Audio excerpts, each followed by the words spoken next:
darling, if you love to try.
Have you ever taken time out of your day to just lay down on the ground and look at the sky? Is the sky light or deep in its hue? What shape are the clouds? When the sun hits your hand, what colour is it? Is the sunlight harsh, or is it soft and warm? I only pose these many questions to put a focus on the attention we pay to our lives. Whether or not people want to admit it, I think we all have trouble paying attention. Maybe we're not paying attention to how we feel, to what we need, to how we're being treated. I know for sure it's something that I've struggled with, and pretty much failed for the first 19 years of my life. So this is the story of how I decided to stop failing. Just to provide some context to this story, I'll mention that I was an insanely quiet and shy kid. I was pretty happy as far as I remember and quite energetic about the things I liked, but just kind of scared of talking to anyone other than my family and friends. For a young kid like that in school, there's only one not totally uncommon challenge that the universe likes to send. Being bullied struck me pretty hard. No one gets out of it unscathed anyway, but I felt like it sort of stripped me away of any motivation. This is my dad. He's my hero. The reason I love cars, old rock and roll music, and the very inspiration for which I do everything I do. He's quiet like me too, but he's got a big character. My sister and I always relish in the times that his big smile shows up, because he can just possess and embody this image of utter joy. Looking at him as a kid who was struggling, I saw a happy adult who was mentally strong, and so I wanted to be just like him. My kid brain thought that adult equaled to happy, meaning that if I waited until adulthood, my problems would be solved. So I waited, focused only on time passing before the adulthood prize came. That meant that I didn't really give chase to any interests, and I just didn't pay attention to anything important. I moved through each day occupying an empty space, ignoring the present in favor of a future escape. But in the back of my mind, the regret set in, because I felt like I didn't know anything, and was so behind as a person compared to everyone else. I felt stuck, especially since at this time my 19th birthday was coming up. My last year as a teenager, and I felt like I had nothing to show for it. I wanted something to show for it.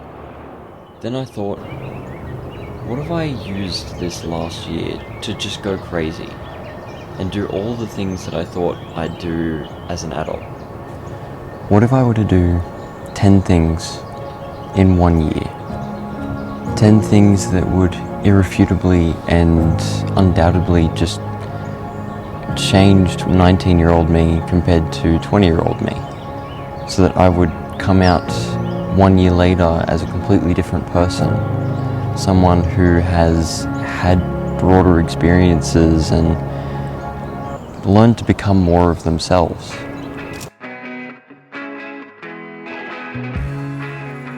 For anyone who knows Australia, you'll know that this isn't massive. But for me, someone who had barely left their hometown, it was the first step in opening up my world. It was independence, but most importantly, I was out there with friends, experiencing more than my norm and building an insatiable craving for fun and freedom. Something that now has really stuck with me. For as long as I can remember, I have been terrified of lots of things. Some of which I overcame a while ago, but one thing that had always ruled over me was heights. While me and my friends were in Queensland and were going to all the theme parks, I decided to make a promise to myself that I would go on every single roller coaster that I could to try and get over my fear. And now I'm addicted to roller coasters. Something else that my dad has given me is an interest in motorcycles. As you can see, I've always had so much fun riding around on his bike with him. It's truly a fond memory, and I've missed it. This is my Honda CBR 250R. And this one's really important because, well, it's just a motorcycle. It's honestly a little bit rough, but I really wanted it in this paint scheme because, like the red, white, and blue, because it matches my dad, his Fireblade. So it makes it really special to me. Now we have matching motorcycles.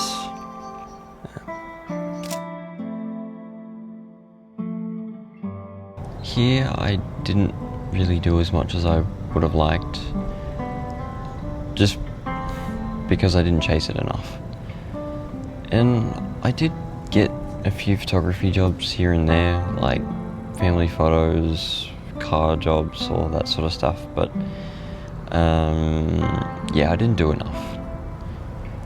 Then actually I did realize though that I wanted to be a filmmaker. This art of filmmaking and the passion that I have for it hasn't left me in the slightest.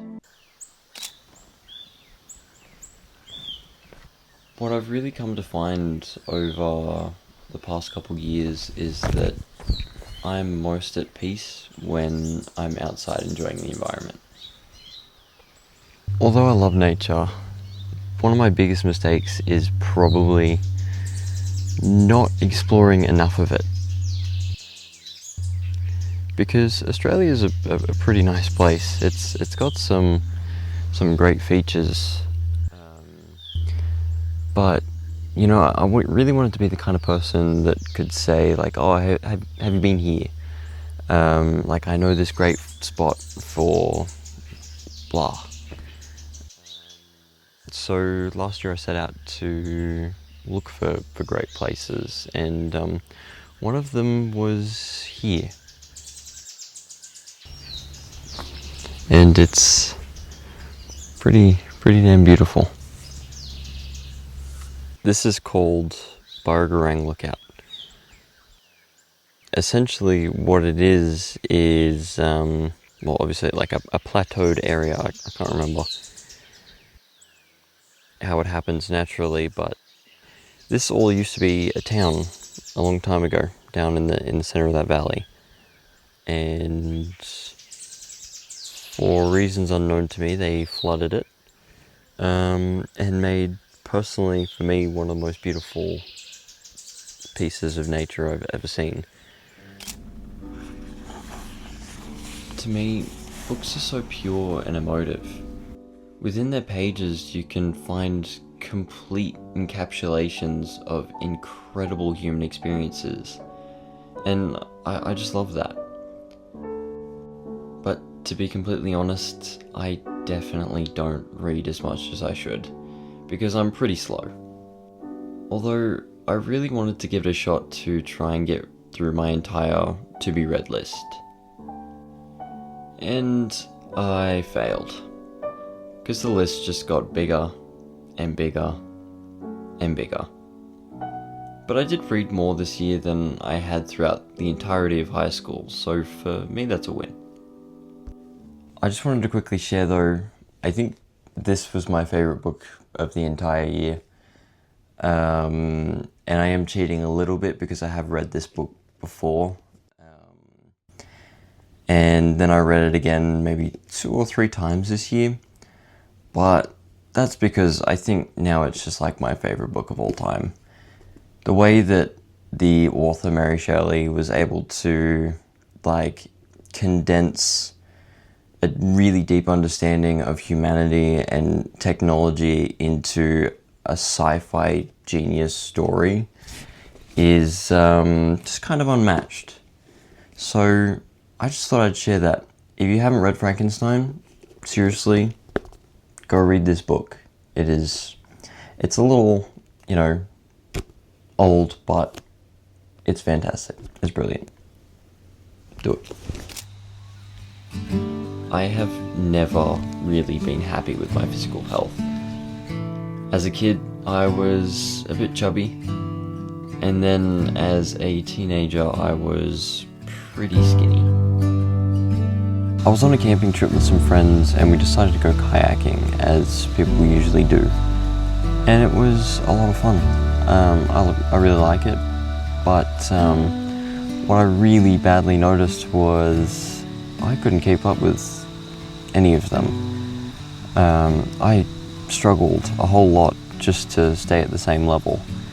And I mean, I'd always had this chest issue as a teenager where like it sort of limited my breathing and that didn't help, but I realized that part of it is in my control anyway, so I didn't want to let it get out of hand anymore.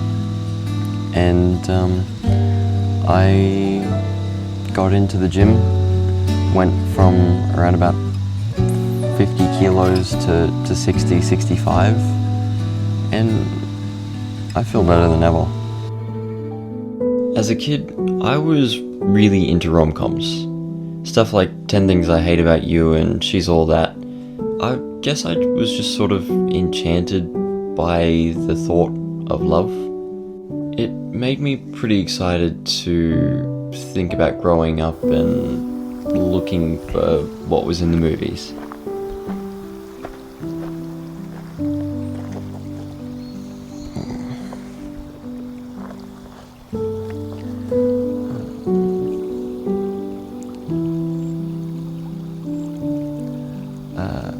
A couple years back, I was pretty lucky enough to get myself into a long-term relationship, and it was good. The goods were good, but unfortunately the bads were pretty bad, and I ended up leaving that.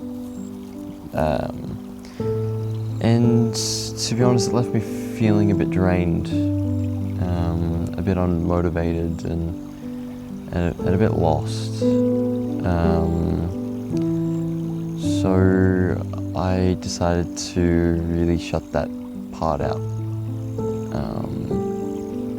I didn't want to chase that dream or that ideal, that romanticism anymore. Then I decided not to let my fear overrule me, and I got back out there again, which really on a personal level helped me out so much and enabled me to move on. I started playing the guitar roughly about 9 years ago. I always had this image of sitting around a campfire singing along to guitar, and it just sounded great. Like you could fall into songs in a deeper way than just listening. For me, that's true, and I really love it for that reason, but unfortunately I sort of left my guitars to sit for longer than I'm proud of.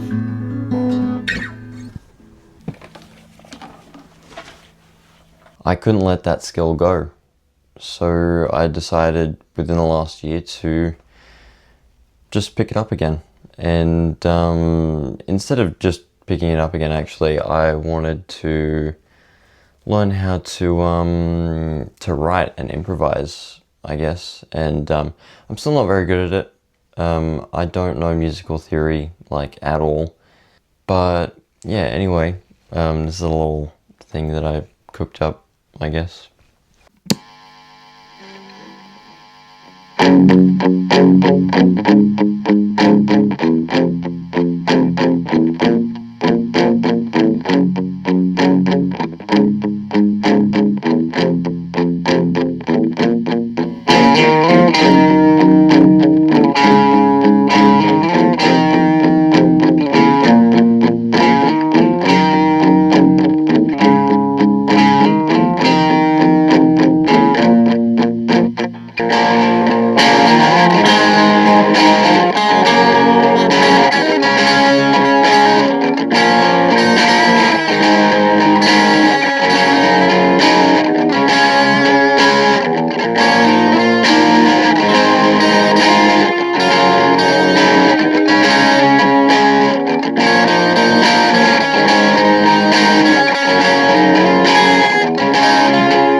Throughout 2024, as I was crossing things off my lists and was getting closer to the end, I was struggling to figure out what to put at the number 10 spot. Then I thought, seeing as this is the last one, what if I were to do something massive? Something that would mean absolutely no turning back. Something that I had to do without a second thought.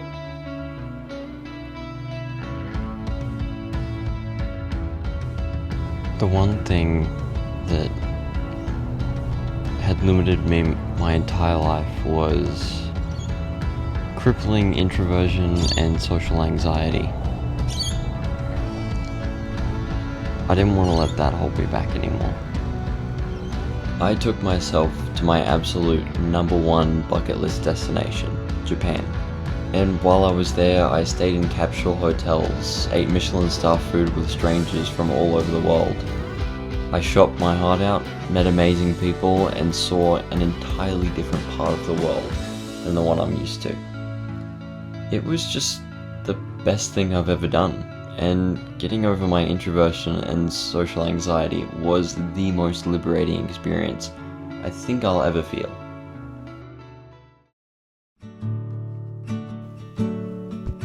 When I set out to do these 10 things, I was looking for a change to the life that I'd always known, to a life of normality and consistency.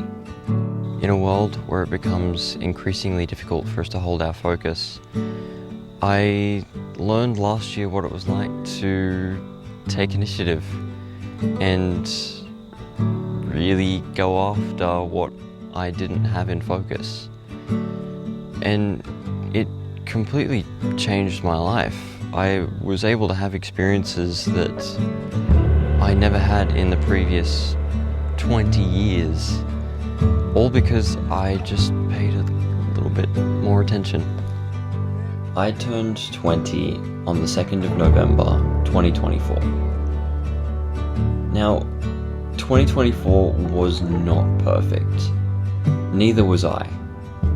But there's no way in hell I could say that I didn't have the best year of my life.